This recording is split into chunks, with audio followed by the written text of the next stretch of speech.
Namaste, welcome to Satsang today.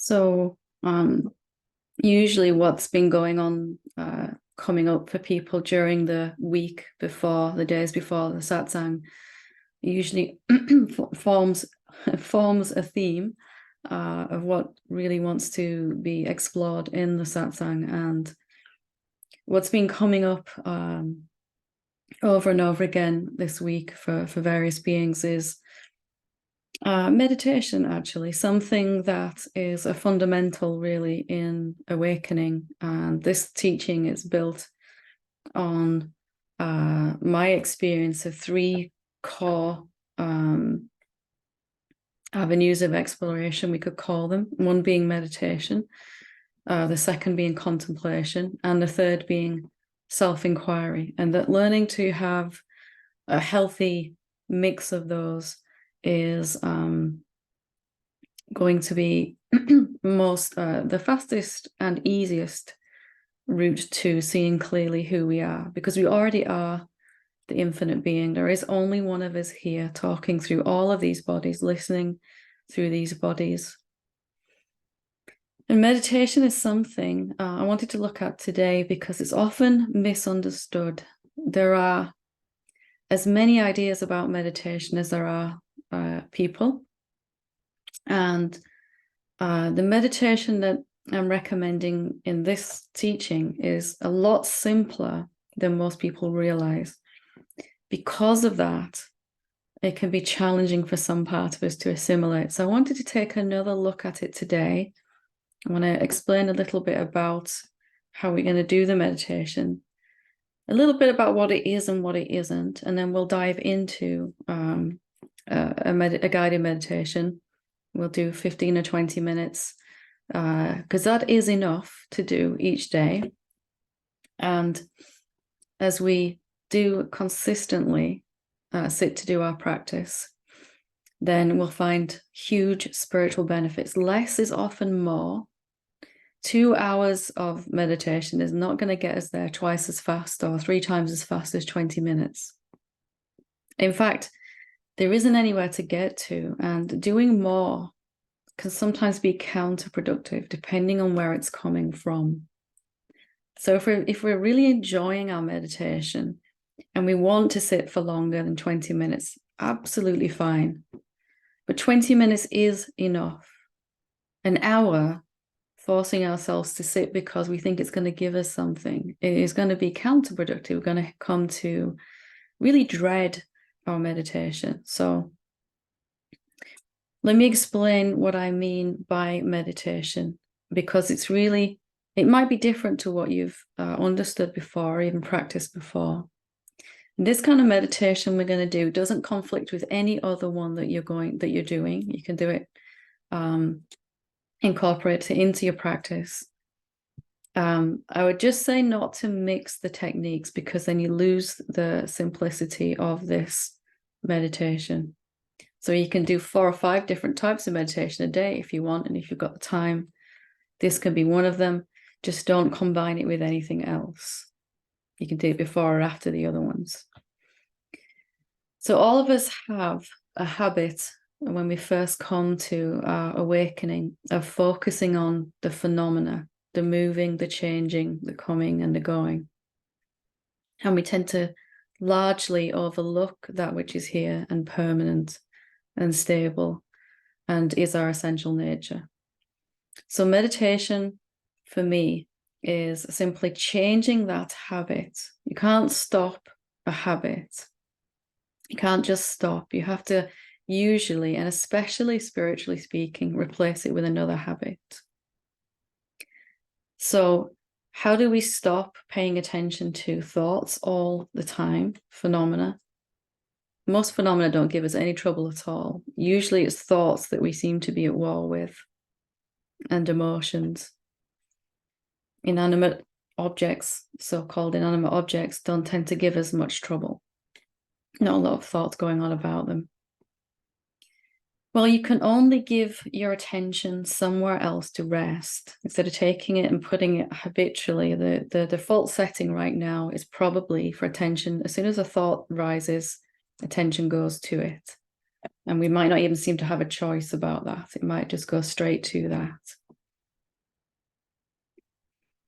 But in this meditation, we're going to bring our attention back to that which is always here and in the background, usually, of our experience. And we can access that many, many ways. Perhaps the most different thing to what you might have done before is the understanding that we're not at war with the phenomena. We're going to use them, actually. They're useful to point us back to that which is real. So if you have a thought right now, there would be something that would notice it, would be aware of it. You'd be conscious of it. If you had a itch on your knee or a pain in your foot or a headache, you would know it was there. So I'm just going to go through a few quick ways and show perhaps that it's easier than we think to do this meditation. So whatever you're aware of right now, maybe it's these words, you're aware of these words, you're aware of how your body's feeling. You're aware of whether your mind is talking right now or not. You're aware if there's any resistance to what I'm saying or not. Instantaneously, there's awareness of this, right? You know, I'm really getting this, I'm enjoying it, or no, I'm not really enjoying this. Something isn't really, wanting to sit and listen to this. Or I feel restless. There's awareness of that. Something knows. So we're using the temporary and the changeful, the thoughts, the resistance, the emotions, even physical pain you can use in this meditation. Even fear, guilt, shame, joy, bliss, anything at all can be used to notice that which is noticing. So you bring your attention wanders to some phenomenon, a thought arises, or a distraction or a memory, or trying to figure out what you're going to have for dinner later, whatever's going on in the mind. Instead of rejecting that, we're going to use that. We're looking at this thought. Oh, wow, there's something looking at it. Something knows that it's here. Something knows that sounds are being made through this mouth right now. You might just say, well, that's just me. I'm aware, I know. It's so what? I'm conscious. I'm conscious of these words, conscious of thoughts, whatever. And it won't seem amazing at first. It's just awareness. I've always had it. I'm aware of my thoughts. It's not at all exciting. It doesn't feel infinite. It doesn't feel blissful. In fact, it might just feel dull and boring. When I first started to meditate like this, I was listening to the silence that is in between these words. There it is. There it is again. Silence. It's not exciting, is it, at first? It's just silence. So I'm aware of the phenomenon, and then I'm aware of awareness. Just like that. Oh, there's awareness looking at this thought. Something is seeing this thought. And then what most of us do is we make the error of thinking that we have to keep awareness looking at awareness. And that's impossible. 2 seconds later, 10 seconds, whatever, it's going to go off with some sound outside, some sound inside, some feeling going on in the body, restlessness, irritation, impatience, anger. Awareness is going to wander back and look at that feeling, pay attention to that feeling, and that's okay. As soon as you notice, though, that it's wandered, you simply bring it back. You go, wow, there's restlessness, and there's awareness here of that restlessness. That is meditation. And it's effortless. You can't bring your attention back until you notice it's gone. If it's gone and you've been lost in thoughts for 5 minutes during that 20 minutes, it's so be it. You can't do anything about that. And neither could the sages. But when you suddenly realize, oh, I was lost in thoughts there, now you can bring it back. Now you have a choice. You can bring it back. Here's what our mind thinks is a successful meditation. I bring my attention to the awareness and it stays there for 20 minutes until I'm finished. And here's what my mind thinks is a terrible meditation. I brought attention to awareness and it went back, and I had to bring it back, and it went back, and it went on and on and on and on and on like a ping pong match. The whole 20 minutes, I didn't feel good at all. I was just getting through that 20 minutes. Actually, that's a better meditation than the first one. Because every chance that you had, you brought awareness back to look at itself.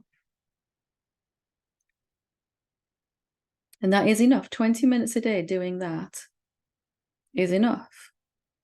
Amazing as it seems, we're changing this habit for attention to stay on the phenomena. Most people spend their entire lives with their awareness resting on the thoughts that are going on. So much so that they're not even aware of the outside circumstances most times, very dimly aware of it. And just mostly caught up in what's going on in our mind. So what if meditation, instead of I've got to bring my attention back and keep it here, and then I feel like a failure when it goes back, what if it became more like a dance? I'm aware of a phenomenon, I'm aware of awareness. I'm aware of a phenomenon, I'm aware of awareness. I'm aware of a thought, awareness. Resistance, awareness. Physical pain, awareness of it. What if your meditation was just going to be like this, and that was a success? Isn't that a lot simpler than trying to keep awareness looking at one thing? If you just admit and accept, it's going to wander, because that's its habit right now. It thinks the phenomena are more exciting and interesting, and they seem to be. Even if they're negative phenomena like fear, it seems to be way more exciting and needing of attention than the silence, than the awareness. And you might not even enter our thought process that my awareness is the awareness, the awareness. It may just seem like it's just in my head right now. But as we practice this, you're going to see it's a lot easier and perhaps a lot more enjoyable than you thought. You don't have to keep it anywhere. So let's throw away that idea. If awareness goes back to looking at thoughts or phenomena 150 times during the 20 minutes, so be it. And if you bring it back 151 times, so be it. There's no such thing as a good meditation in the way that the mind thinks. Actually, what a good meditation is one that actually happened. That's all. Some of the most transformational meditations I've ever had is where I've been. It's like the longest 20 minutes of my life. It felt like 2 hours, you know those ones where you're like trying to sneaky peek at the clock because it must have been at least 2 hours, and it's only been 10 minutes. So let's practice now together. Let's meditate, but let's not call it, well, we can call it meditation, but let's call it more this dancing attention. Let's have a little fun with it. So you can do this with your eyes open or closed, whatever you want to do. Sitting up if you can, only lying down if you really have to for medical reasons, if you have a bad back or something. Because if we lie down, we tend to fall asleep and we miss miss out on the seeing that meditation can be something much different than we think. So we're going to practice being aware of awareness. And let's just start by taking a deep breath, bringing ourselves into this moment. Let's really be here. If we're here for Satsang, let's be here as much as we can. Taking a deep breath, forgetting about ideas about meditation. Let's just leave them somewhere else for now. Let's not know what a good or a bad meditation is. Let's discover together. Maybe we can even pretend this is the very first time we're sitting in meditation.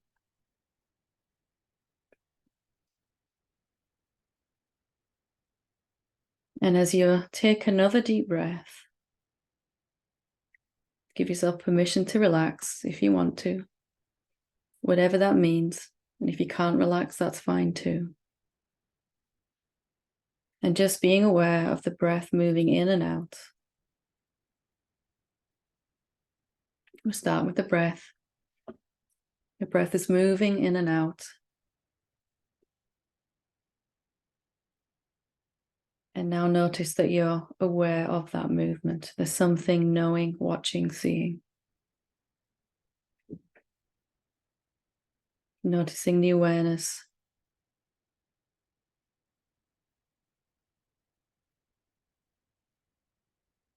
And then just allowing the breath to move by itself as it normally would.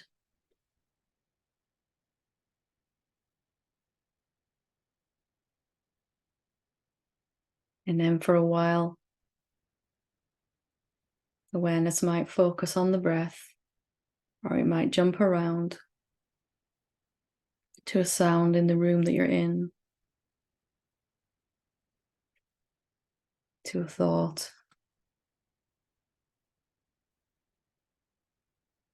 to a feeling.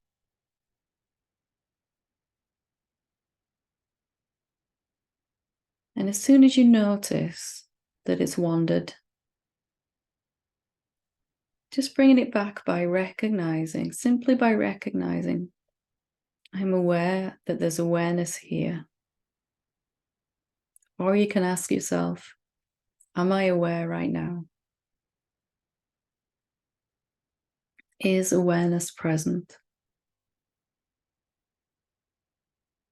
That's being aware of awareness. Yes, there's awareness here. There has to be a looking and a checking to answer that question. Is awareness here right now? I'm aware, yes.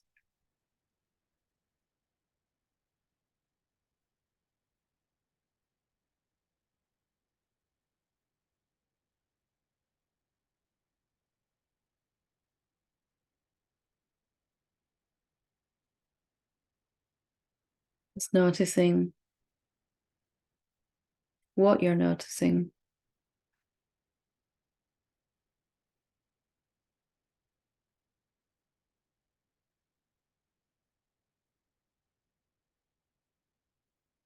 Just gently checking in. Am I aware of some phenomenon right now? A thought, some resistance, some anger, some sleepiness. And then using that phenomenon to simply come back. I'm aware of a thought. Okay, awareness is still here, still present.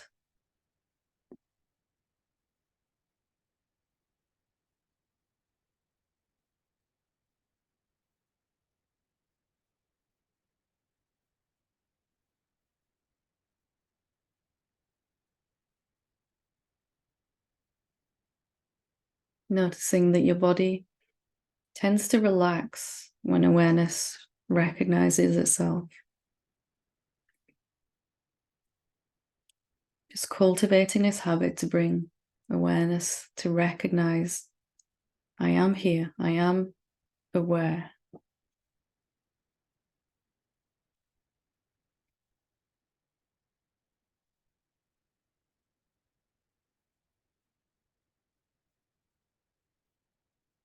every now and again. Just checking what your awareness is looking at. Is it looking at something? Or is it noticing itself?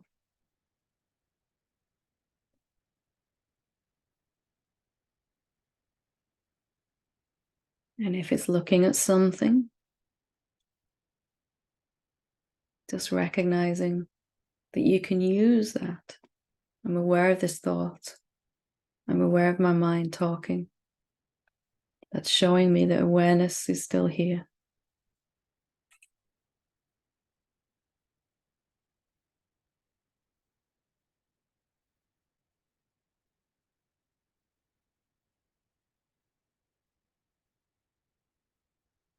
We're not at war with anything. You don't need to get rid of anything.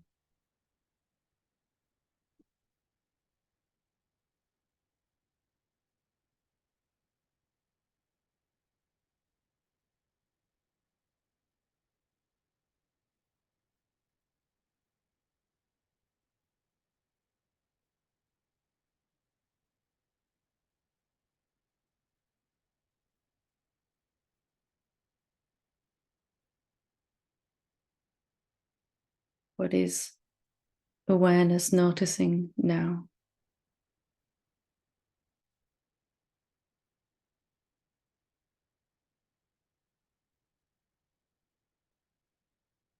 Just gently bringing attention back to awareness by asking this question.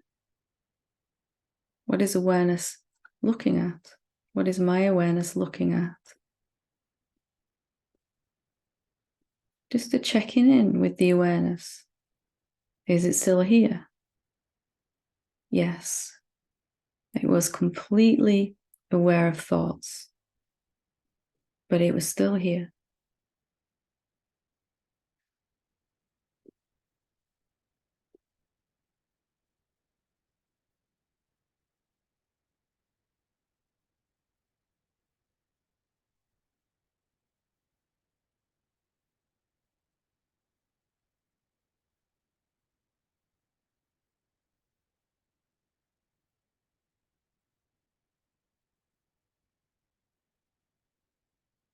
Awareness can be watching something or watching its own emptiness, its own nothingness.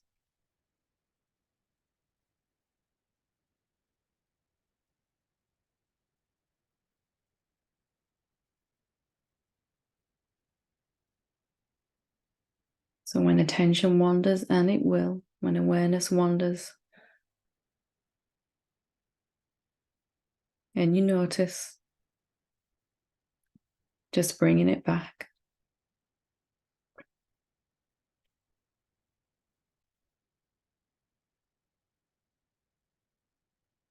The fact that you can perceive phenomena means awareness is here.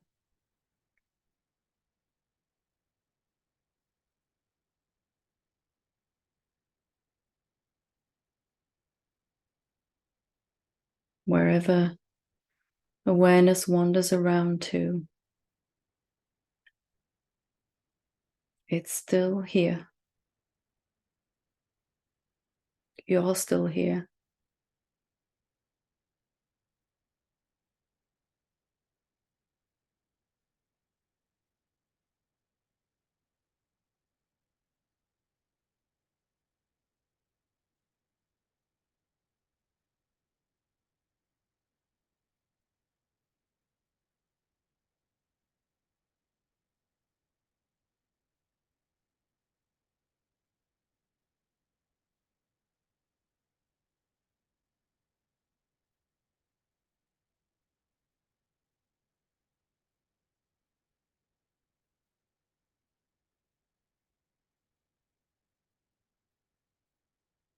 Allowing yourself to recognize, where is my awareness right now?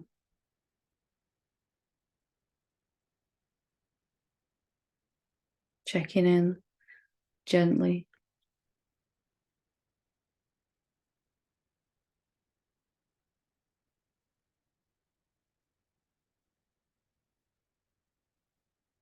No struggle,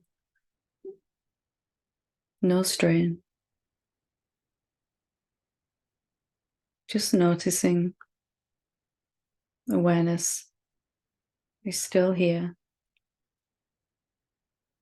aware of these words, maybe aware of some thoughts, but still here.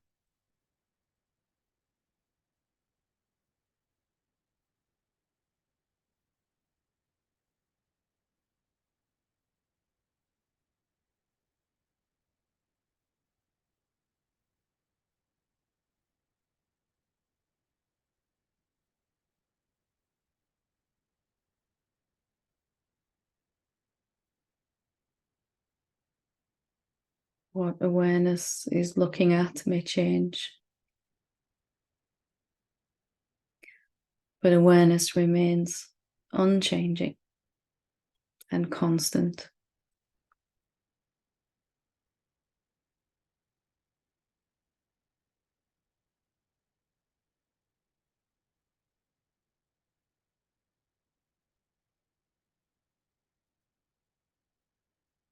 The more that we notice the presence of awareness, the more it will begin to reveal itself as much more than we might have seen.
So in a few moments, we'll bring this meditation to a close.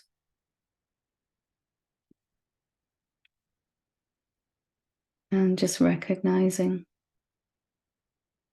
awareness is still here, still listening through your ears, still looking through your eyes. Even when your mind begins to move and your body begins to move, awareness still remains unchanged.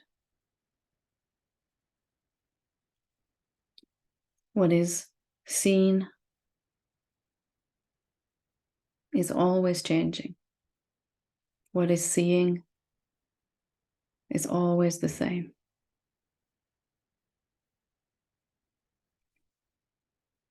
So whenever you're ready, if you want to open your eyes, you can. You don't have to. You can stay in meditation if you want to. Thank you.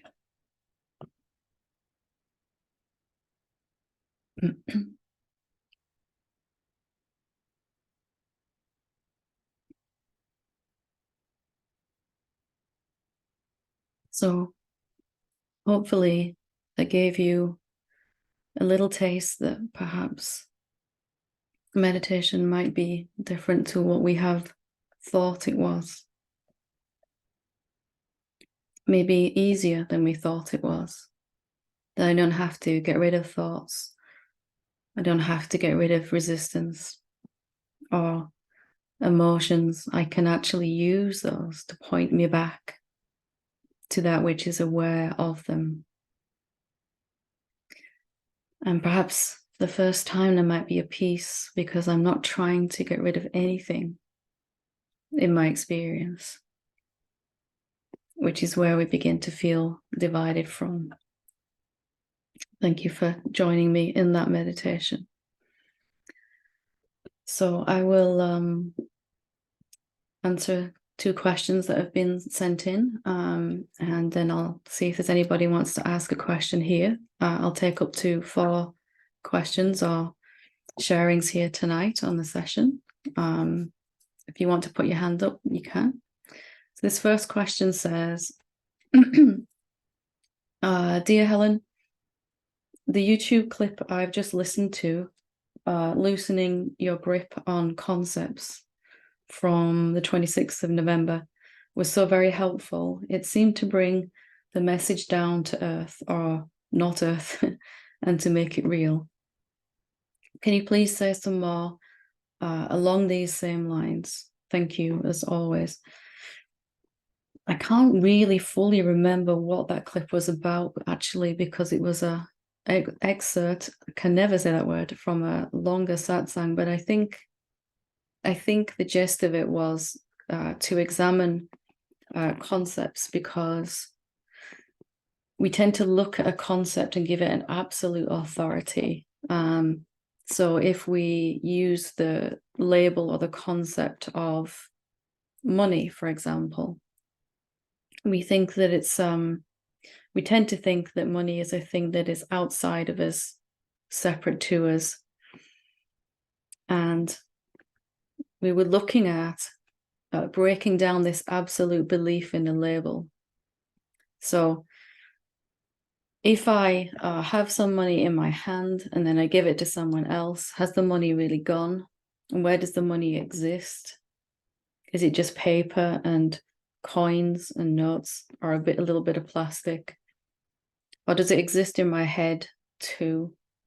Does it exist wherever anyone's thinking about money? If we take the example of one I've used before of my sister, she's not physically here in this room. Does she exist then? Well, we could say that she exists somewhere else. Her body is somewhere else. But then, even when her body isn't here, I have this, I have memories, I have thoughts. She has thoughts about me. Where do I exist then? Am I sitting in this chair, or do I exist in her head as thoughts and memories? Does she exist in my head, or only where her body is?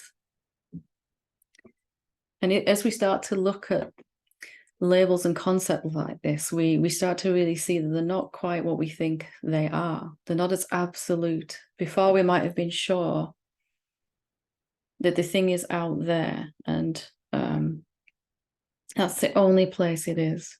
So as we begin to really look at what the thing actually is. What is my sister? Is it just a physical body? Or is she more than that? Is she a set of memories, desires, a set of thoughts, associations? Is she inside of me or outside of me? Or both?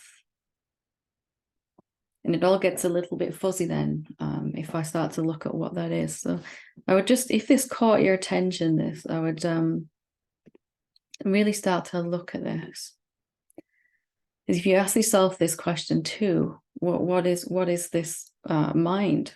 What is this ego? What is this separate self? Where is it? Is it only in your head? If someone else thinks about you, do you exist inside them or inside you, or both, or neither? It all gets a little bit not so absolute then. So I hope that helps. Just exploring really what actually is a label. You could take any word at all. You could ask what time is or anything, and just beginning to explore that. And you begin to see it's not a concrete, absolute thing. We might have believed that we knew what these things are, and really we don't. So I'll read this one and then I'll come to you, Celia. Hi, Helen. First, I just wanted to say I really enjoy your YouTube content, especially your delivery of the message. Thank you. I've been seeking for around 10 years and hardcore non-duality around 4 years. My main practice all along was to rest in the space between thoughts. Over time, the thoughts have massively diminished, and mind is pretty much quiet now. Last summer, whilst watching a non-dual video and eating my lunch, all of a sudden, there was nobody there, only seeing. The body was moving and eating, and all that was happening was seeing. And all that was happening was seeing. It was completely still. Like everything came to a halt. It only lasted about 5 seconds. The mind came back and thought, oh my God, that was it. This was extremely surprising, as it was seen that I am not there and I am not doing anything whatsoever at all. It is all happening by itself, mind-blowing. Until a glimpse does happen, anybody on this path just has no idea at all of what this is. It's nothing at all like anyone could remotely imagine. Now, 1.5 years later, and still watching videos, I just cannot understand or see why this only lasted for 5 seconds, and that was that. I cannot see what's holding me back from seeing. And even though I know frustration is just a thought and an energy, it's arising here. Any thoughts or ideas on what I could try or should inquire into to help me see again? Thank you so much. So what you're describing here is very, very common. We have these micro mini seeings, breakthroughs, glimpses. And we see the natural state. There's just awareness, there's just seeing, and there is no body being aware. What I have taken myself to be is this thought constructed self, made of my memories and dreams and desires and my seeking. And sometimes never more are we identified as a separate being, as someone, a person, than when we're seeking awakening or enlightenment. And in a random moment, of course, it's never really when we're meditating or deep in self-inquiry. It's when we're just eating lunch. Because in that eating lunch, we're not trying to get anywhere towards some future moment. We're not expending lots of energy trying to get to some future moment that's better than this one, so we think. I'm just eating my lunch and watching the telly or something. And suddenly, there's no entity here called me. What me is something that is formless, boundaryless, shapeless, So all these shapes are appearing inside me. Then I'm just here. I'm just here. I'm awareness. I'm consciousness. I am conscious of all the phenomena that are moving, and nothing else is happening. All the phenomena, including my own body, are just moving by themselves, and my own body is no more special than the table next to it. And yet all phenomena are treated equally in that. Even thoughts, especially thoughts, are not given this extra special reverence that we give to thoughts more than any other phenomena. Why does that go away then? Why is it just a glimpse? Well, as beautiful as a glimpse is, it can only be an experience that comes and goes if there are still thoughts being believed in the way. So most times we get this glimpse and it gives us a little nudge that there is something worth continuing. There's a reason why it's worth continuing. And it shows us that this what reality actually is. That wasn't reality, by the way. That was a glimpse of reality. And as beautiful as that was, it does not compare to actually living like this. And I'm saying that because we can get very hung up on experiences, glimpses. And yes, they're nice. But each one comes just to show us something. I'm not who I thought I was. This imagined person that's seeking something here does not exist. And why does that go? Why did it only last 5 seconds? Well, what is it you think you have to do in order to get back to that or get forward to that? And just checking in with me now, you can check in now with me as you're listening to this. And everyone can do this, obviously the person who sent this in, but can you actually find that separate being? Even now, do we have to wait for a glimpse, or can we look and see? What do you find when you look for you? There's the body. There might be thoughts. There might be restlessness in the body, resistance, peace, joy, who knows? Whatever's going on in the body is going on. But can you find someone who is aware? Is the presence of thoughts, emotions in the body enough evidence that you are a someone? Because all of that is going to go. The body, the thoughts, the emotions, even the experiencing will stop. It stops every night in deep sleep. All of it. So can that be you? When we really look at discarding temporarily anything that's temporary, any thoughts, any emotions, not getting rid of them, just saying, I'm not going to count that as me. I'm going to look deeper.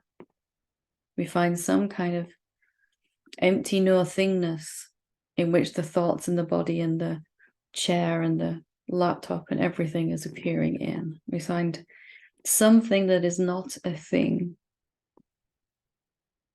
And it's aware and it's sentient and it's watching through every set of eyes. And so eventually every thought that is in contradiction to that, every idea that I have to get somewhere, even the idea that you have to keep that glimpse, get rid of something, get something, go back to it, try to hold on to it, try to live like it. These are all subtle ways that the seeming someone will try to make an identity out of itself again. It's trying to hold on to some kind of imagined existence. Really, it's just a bunch of thoughts. There's awareness. There's thoughts. Thoughts about a person in my head doesn't actually equal a person or someone. Just equals thoughts. Thoughts think they are a someone, but awareness is already free, just here. So frustration and any negative emotion is going to show you a story that's being held on to. What does the emotion of frustration, you've said frustration's going on? It's a thought and it's an energy, but it's trying to tell you a message.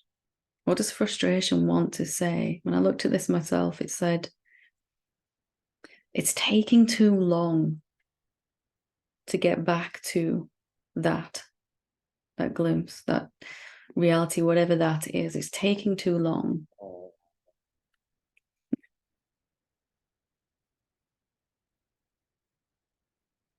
And it showed me that I still believe there's a process to get towards that reality.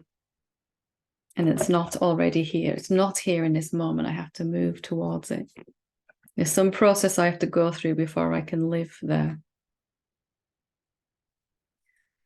So I'd suggest there's plenty of videos on the YouTube channel, self-inquiry videos. I'd suggest looking at those, using those, doing it along as I've gone through the exercises, finding out that right now you are not a someone that has to get back to anything.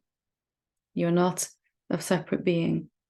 You are the awareness which is already free, watching thoughts think they have to get back. And that's very different. Okay, so we'll take the 4 hands that are up. We'll start with Celia when you're ready. Thank you, Helen. Thank you for the meditation. I found it very powerful. I have meditated for a long time, over years, I mean, and I've never done it like that before.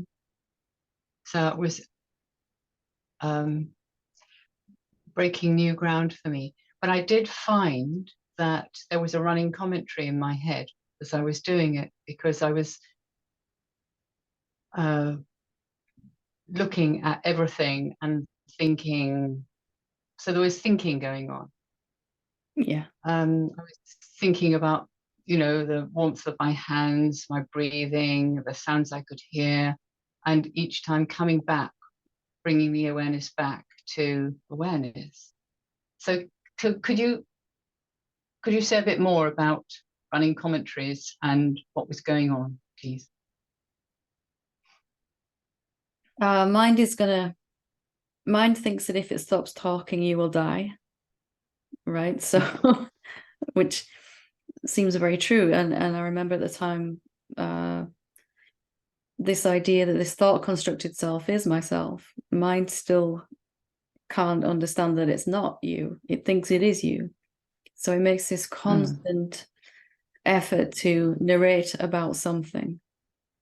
Even, this is a different way to do meditation. I think I'm doing quite well with this. I don't get it, or I'm doing all right, or it hasn't been like this before. And it's just offering its commentary, its narration on what is. That's what it does, right? All the time. And you can either look at that as, I really wish it would shut up so I could hear the silence, or I wish that I could make them stop. Or you can just notice they're just the latest phenomena that I can be using. All the time these thoughts were here, all the way through 20 minutes, thoughts were going on. And something was seeing them, something was noticing them. And in that case, it's no different than being aware of a table or a cat or a speck of dust. They don't have any specialness then, the thoughts, do they? They're just thoughts. And you can use any phenomenon at all. And the only reason you know those thoughts were there is because you, the awareness, were watching them. So it really doesn't matter if there's a running commentary? No, sometimes it's even easier when there's a running commentary, because awareness is a little bit like, I don't want to look at that. I want to look at myself, actually, So either way, awareness is the same, isn't it? Whether it's looking at you are the same, whether you're looking at thoughts or looking at yourself, the awareness. From there, you don't even need the thoughts to stop or change. They're just thoughts. Like a TV playing in the corner of the room quietly, or sometimes loudly. You've probably said this thousands of times, but it's like I'm hearing it for the first time. So thank you. It's okay. It's Thank you. totally okay. It's for me, it changed everything when I realized awareness is never absent, even if it's seemingly absorbed in thoughts for the whole 20 minutes or even the whole day. It's still there watching, isn't it? Mm. And it takes all this struggle and the effort out of the meditation then, right? It's just, it feels nicer when awareness recognizes itself, and the body feels tighter when awareness looks at thoughts. But if I just stop saying that shouldn't happen, something relaxes. Yeah. Thank you. Thank you. Good to talk to you. Thank you. Martin? Hi, Helen. Hi. Hi. So the question is, how does intuition, insight, and wisdom fit into mind? You could say that. Sorry, go ahead. Too general? No, I no. just wondered if it's to do with mind often in these teachings is associated with ego. But yet, I seem to be aware that there are other aspects of mind. Yeah, absolutely. Yeah. And some pathways will split mind into lower and higher, or intellect and ego. Yeah. And and it's fine. We could say there is for me, sometimes it's helpful to say there's kind of two types of thought. There's the mechanical narration that we were just talking about with Celia, the just constant commentary on what is for the sake of commenting with no actual useful purpose behind that, although mind thinks it's useful, of course. And then there is that thought that comes from the self itself.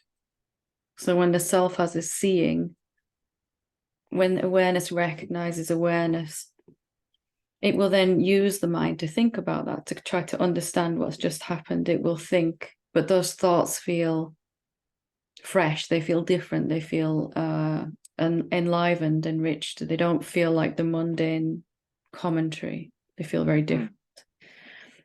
And they come with a higher frequency. That's why they feel so good, because they're perhaps thoughts we've never had before. Like awareness is always here. That feels different to then why can't I do this meditation? Or whatever mind is saying. So for me, there was just a noticeable difference in the energy, perhaps you could say, and the purpose behind this constant commentary type of thought and this fresh, insightful, this is helping me assimilate what I've just seen type of thought. And that's really useful. Yeah, and they are helpful, they are useful.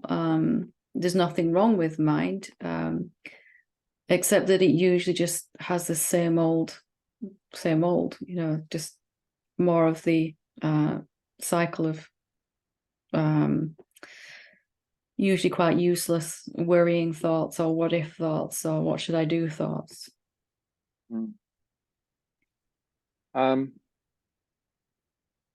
So is it fair to say that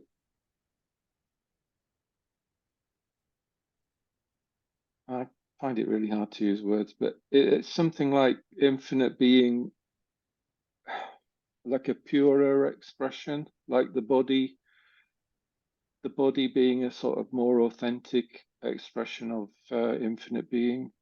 And there's last time we talked, it was like almost felt like the body was more trustworthy than mind, because mind spins a lot of yarns and commentaries and everything. Yeah. And I came away from that feeling, yes, but I've insight alone seems to have to come through the mind, with the mind, but it's not. Well, it's just what you described. It's not part of the commentary. I don't really like splitting stuff like different kinds of mind.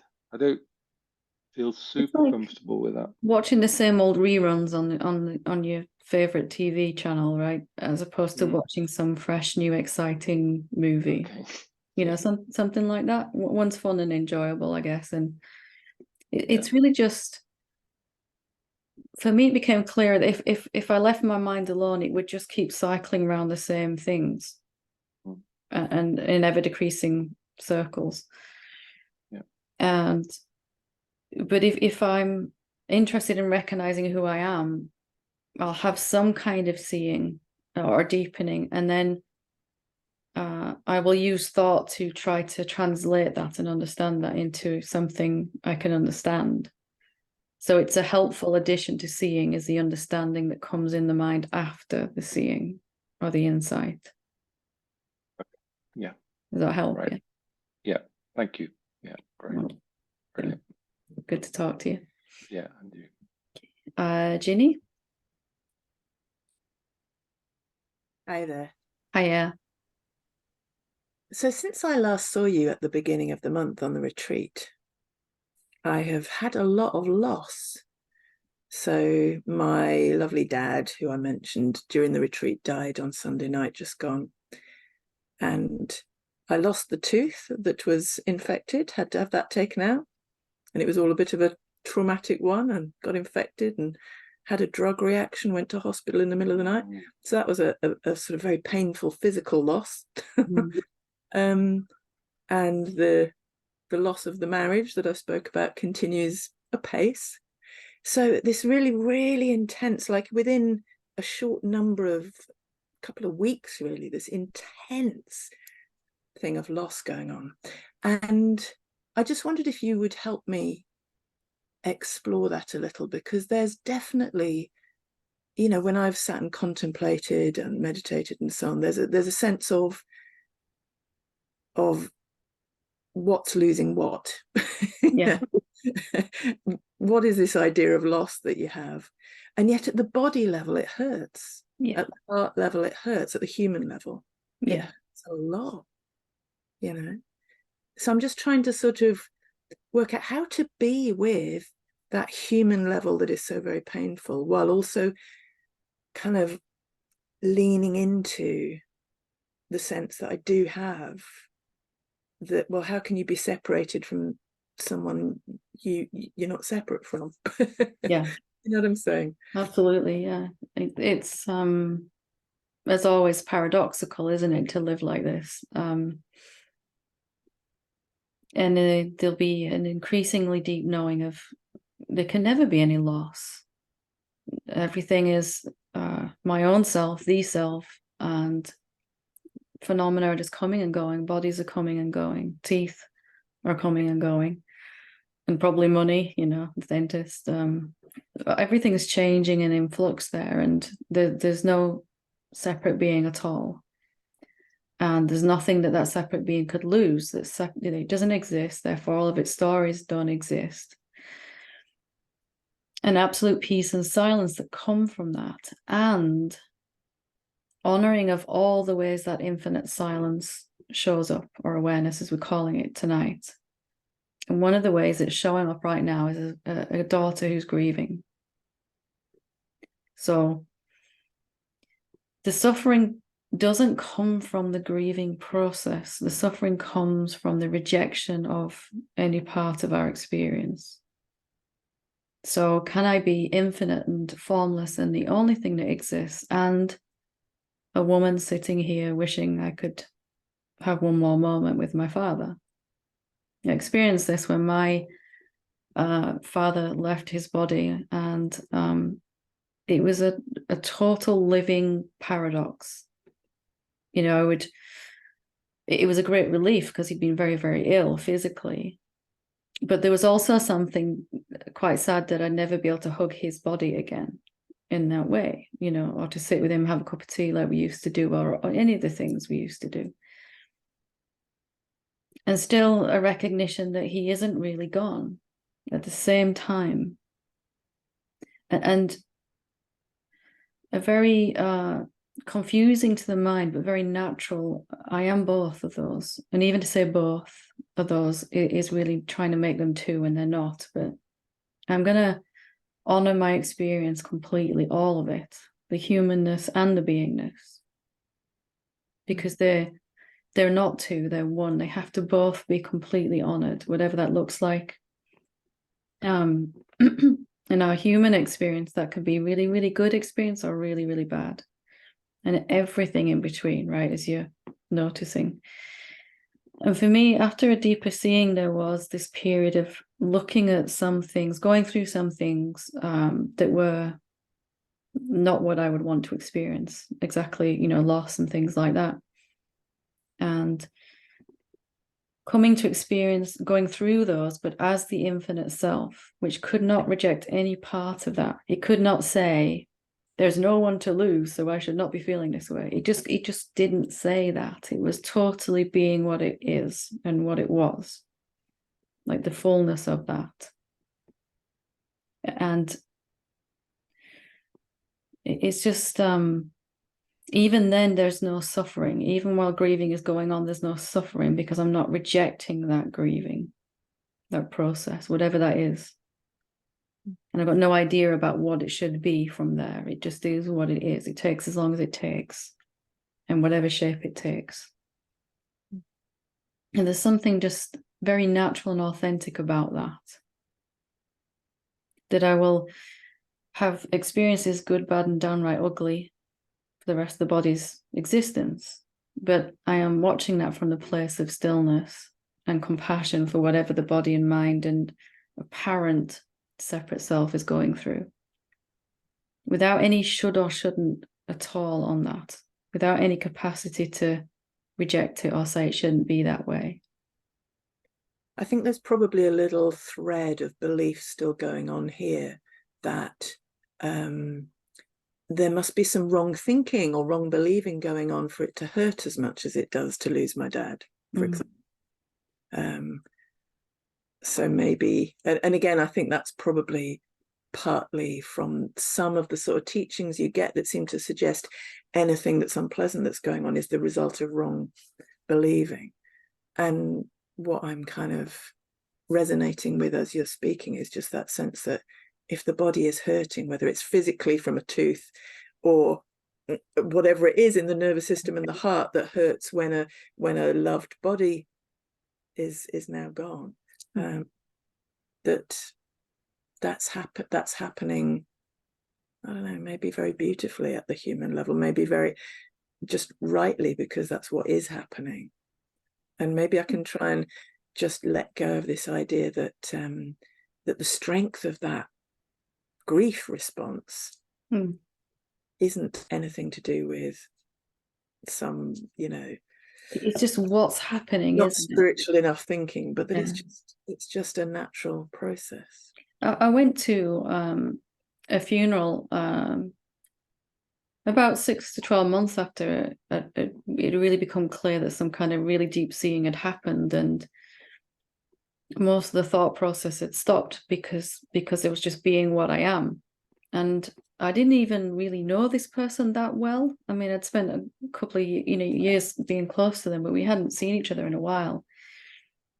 And I was crying more than, you know, this person's parents even, I think. And I was just quite shocked at how much grief was going on in that moment during the actual ceremony. But refreshing, it was so refreshing to just not be able to try to change or even want to just fall apart, if that's what it was to be me in that moment. And later out of that came some sense of maybe there's still a little separation thinking in that, but it just naturally arose an urge to kind of investigate that deeper. It wasn't like, this shouldn't be happening, I must look at my thinking. It just arose softly by itself. and a curiosity to look at that a bit more. So maybe that'll happen here, maybe it won't, you know, but if it does, it does, you know. And it's perhaps one of the best things about being the infinite self consciously is you just can't try to change yourself or reject yourself. There's a deep self-respect there, isn't it? Something, authenticity in that, whatever that looks like. And I've no idea what it looks like to be awake in this moment, or it looks like this right now. It looks like this. And the next moment, it'll look like something else. Yeah, thank you. And when you described that experience that you had at the funeral, there was a kind of sweetness. It was easier to see that because there isn't some tangle of Ginny should be or shouldn't be like this or that. It's just like, oh yeah, of course that's what would happen. And that's just sweet. There's a sweetness to that. Because I walked in there and I'm really the one handing out tissues and comforting everyone else. It happened again when we had to take my sister's dog, a beautiful, beautiful dog, on his final journey. And I went to support my sister. And she ended up supporting me because I was just, you know, in a mess. And she coped a lot better than she thought she would. But again, there was just no capacity left to go, that shouldn't have been that way. It was just how it was. And the whole, the deepest thing about waking, I mean, yeah, there's love and bliss and all that stuff sometimes, but mostly it's authenticity, isn't it? I am what I am. End of story. No story other than that. I just am as I'm appearing right now. And I deeply honor and respect that, even if it's not a pleasant experience.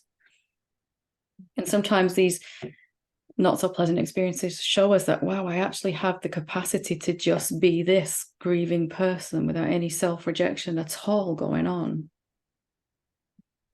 Without, you know, come on, pull yourself out of it, get yourself back on, you know, whatever we would normally do to ourselves. And hopefully you're noticing that that is just mostly absent or completely absent. Yeah. Thank you. It's just really helpful to kind of hear you reflecting that seeing back. It showed me the self, you know, I'm saying it like it's different to me, but it showed me through a variety of experiences that I just don't know what it's going to look like.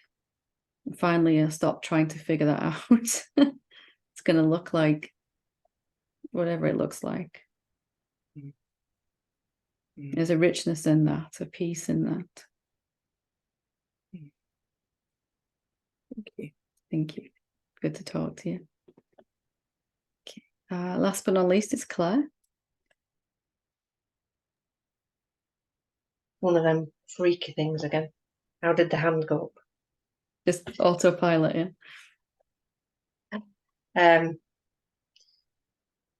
I've had a lot of fear coming up this week. And it's been quite compelling not to share it. For instance, spending an hour with two really close friends and talking about anything and everything on a Zoom call, and then realising I hadn't done anything about the fear and had to message them afterwards. I've picked at it, I've pulled at it. There's a friend of mine said it's a bit like imposter syndrome, because, you know, things are going so well and part of you is going, well, you don't deserve this, why have you got this, and all that kind of thing. And there seem to be other things happening in the reflection around me. And it's just, there's just a lot of fear going on. So when I try and contemplate, the thoughts seem louder than they have been for a long time. And they seem to be more compelling or, more magnetic maybe than they have been in a long time. There's a lot of shoulds and shouldn'ts and thought, ideas and stories sort of all intermingled, that I talk about what would be a good way forward over some situation, and it feels better in the body when I'm talking about it. But then I come away from the conversation and I know that it's mind speaking because the body changes, the feeling in the body, the anxiety is there, you know, it's in my face, because mind has got hold of this story that the shoulds and shouldn'ts and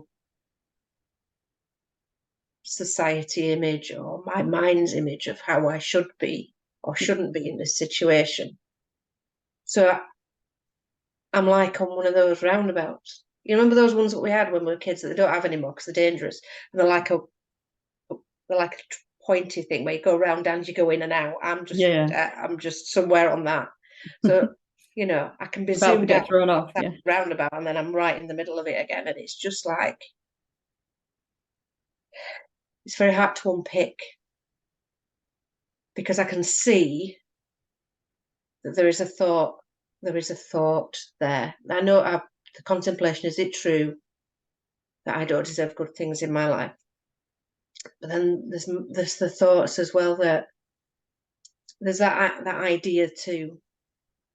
I can make it go away if I just ignore it. It'll sort itself out. You know, under that idea that the self will know what to do and everything will unfold as it has to, kind of thing. But I know that actually, when I look at that's actually it's actually, you know, I can't see it. It's a way of avoiding it. Okay, complete avoidance. Yeah. So that makes no sense. It's very rambly. Well, it's true. You're not. It's true that you're not deciding, and what will unfold. But when mind's saying that, it's a way to kind of sometimes avoid looking at what he's looking at, isn't it? And head in the sand, and I can't see anything wrong, you know, so to speak. Yes, it did start with a bit of a head in the sand thing, and then realizing that, you know, these things are going to happen in a few weeks, so I really ought to start thinking about them. And then other things have snowballed from, well, other things have been going on as well, under like an undercurrent, and everything seems to be erupted all within 1 week. Can it be okay? Can you let it be okay? There's a lot of thought going on around this, a lot of trying to figure it out going on around this. Does it have to be a bad thing? Like, mind is spinning its wheels, isn't it? Constantly trying to figure out what to do, or that kind of thing. And we could just say, well, none of that's true. There's no separate being. And we could, you know, but that's not really going to help. Can we accept in this moment that there's a lot of thought activity being given to this? It's obviously something that's very important. So does that have to be something that you've got to change right now? I mean, yes, you would feel better if it stopped, but you would also feel better if you stop resisting it, resisting the amount of stuff that's going on, if you see what I mean. That one you always have control over. If my mind's really, really, really busy right now, obviously something big going on here that it's trying to figure out. And for me, there were a couple of things where it just had to spin its wheels for a long time. You know, like the plates spinning on the sticks. It's like 15 plates going at once. And finally, there's a kind of, I'm asking, is this thing true? Just so I can see I don't need to make that stop. I don't need to control that. I am watching that.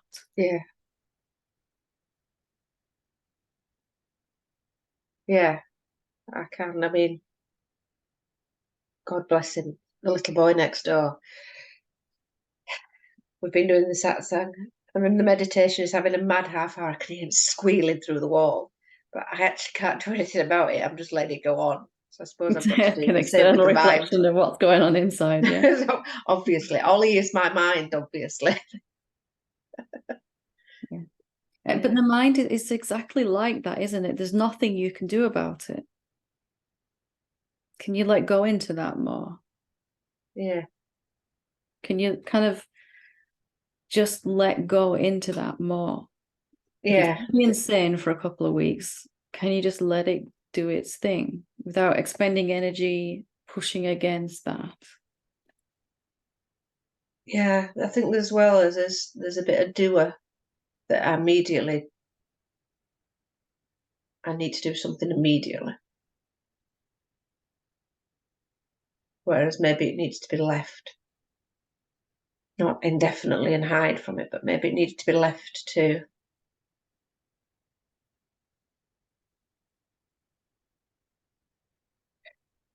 I don't know, kind of. Perhaps to a place where you feel a bit more certain rather than just trying to figure out what to do. Yeah. There's a bit more of a knowing, a certainty, yeah. So I feel I'm responding, because that's I think that's the yin and yang of it, is am I reacting or am I responding? It's and that's where the push me pull you goes. I think that now I'm talking about, I don't know whether that's where the resistance is part of the push me pull you, kind of. Yeah. Something needs to be done, do it. Whereas maybe something needs to be done, but in the right way. So wait, maybe. Yeah, and what wants to be done? You know, Yeah. rather something needs to be done. What wants to be done? Mm. Can you hang out there for a while? And mind will explore all those different options from every way it can. It will turn them around and look at them. This one would work, that one wouldn't. You know, it will do that. It will do that. And you can just, you know, sit there metaphorically. Let's see what arises out of this. I'm not going to fight with the thought process. It's going to go on. But I'm just going to see what the best course of option is moving forward. I'm just going to see what happens here. Because allowing, if anything is obvious, it's like, I don't know what to do. Right? That much is obvious. I don't know what I'm supposed to do here. And can you surrender into that feeling more? I mean, who says we've got to figure it out anyway? Right now, at least. So even 5 or 6 hours of just letting it be and seeing what happens can really accelerate that point where a decision thought arises in the brain. Or the body just moves and does something, takes some action. Or 3 or 4 days of like constantly trying to figure it out. You know, let the mind do that and you just stay as open as you can in that. Yeah. It'd be nice if there was a training manual that came with life that said, this is what to do in this situation. You know? And it had like an infinite number of pages for every experience you could ever have as a human being. But of course, there isn't one of those. Yeah. And sometimes we don't know, do we? No. Or like one of those do you remember those choose your own adventure books? Oh, yeah. There was, yeah. And then you could, I don't like that one. You'd go back 2 or 3 decisions and try them all. So that's what mine.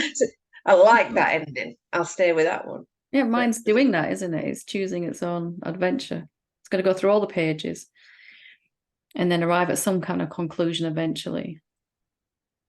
And you can either suffer through that process, or you can just allow it to happen the best that you can. Yeah.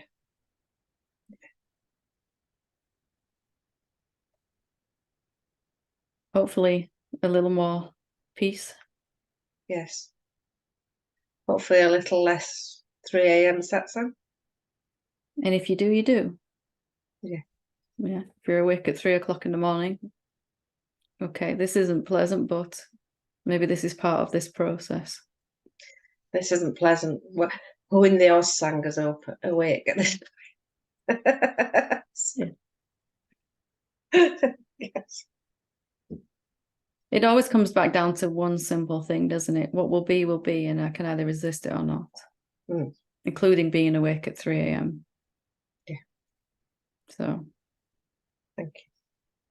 Thank you for sharing. Okay. Wonderful place to leave it for today. And thank you all for sending in your questions and for sharing here live on the session. It's always helpful for everyone when the one self can learn so much faster through all of these body mind sharing than it can just in one body mind only. So thank you for that. Namaste.